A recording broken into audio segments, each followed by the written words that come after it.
기도가 하나님께 상달될 때 상상을 초월하는 일이 시작되고 기적이 일어납니다. 하나님은 기도하는 사람을 찾으십니다.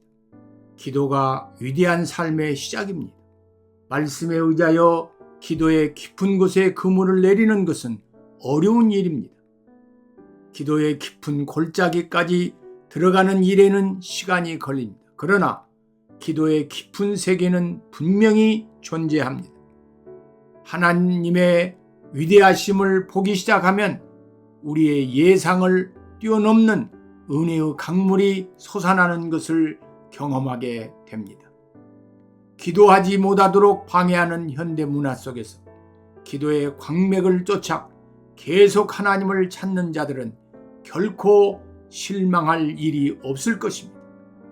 영적 몰입도를 높이고 하나님께 더 가까이 나아가는 사람들에게는 영적 풍요와 하나님의 위대하심을 체험하게 될 것입니다.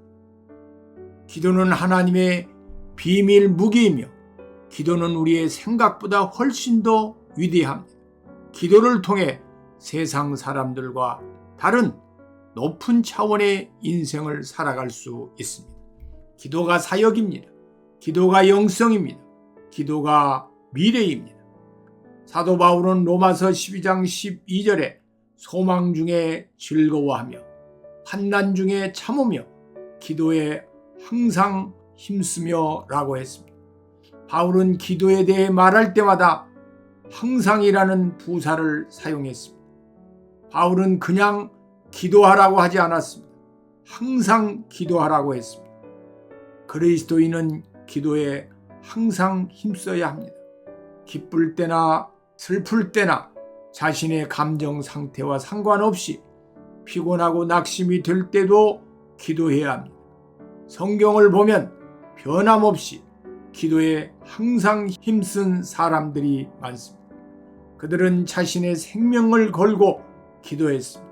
그 중에서 다니엘을 살펴봅니다. 다니엘서 6장 10절에 다니엘이 이 조서에 왕의 도장이 찍힌 것을 알고도 자기 집에 돌아가서는 윗방에 올라가 예루살렘으로 향한 창문을 열고 전에 하던 대로 하루 3번씩 무릎을 꿇고 기도하며 그의 하나님께 감사하였더라고 했습니다.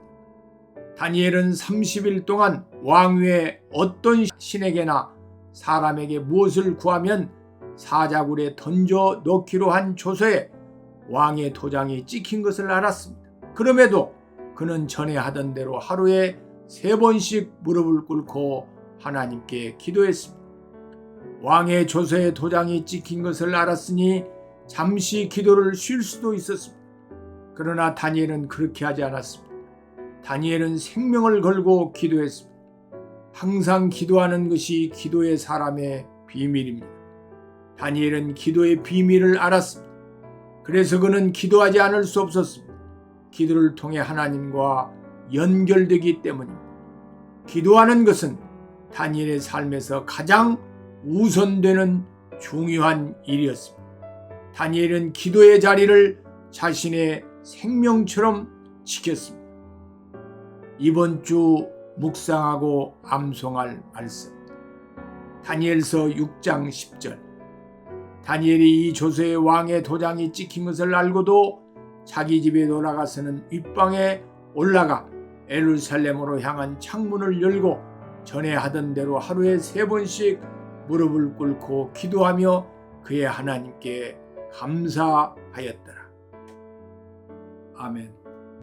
지난 암송 구절 다시 보기. 요한복음 16장 13절. 그러나 진리의 성령이 오시면 그가 너희를 모든 진리 가운데로 인도하시리니 그가 스스로 말하지 않고 오직 들은 것을 말하며 장래 일을 너희에게 알리시리라. 빌립보서 3장 20절로 21절.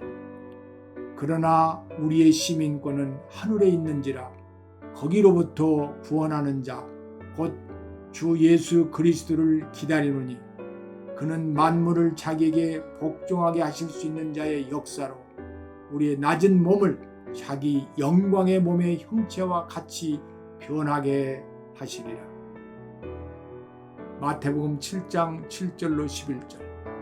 구하라 그리하면 너에게 주실 것이요 찾아라 그리하면 찾아낼 것이요 문을 두드리라 그리하면 너에게 열릴 것이요 구하는 이마다 받을 것이요 찾는 이는 찾아낼 것이요 두드리는 이에게는 열릴 것이요 너희 중에 누가 아들이 떡을 달라 하는데 돌을 주며 생선을 달라는데 뱀을 줄 사람이 있겠나. 너희가 악한 자라도 좋은 것으로 자식에게 줄 알거든.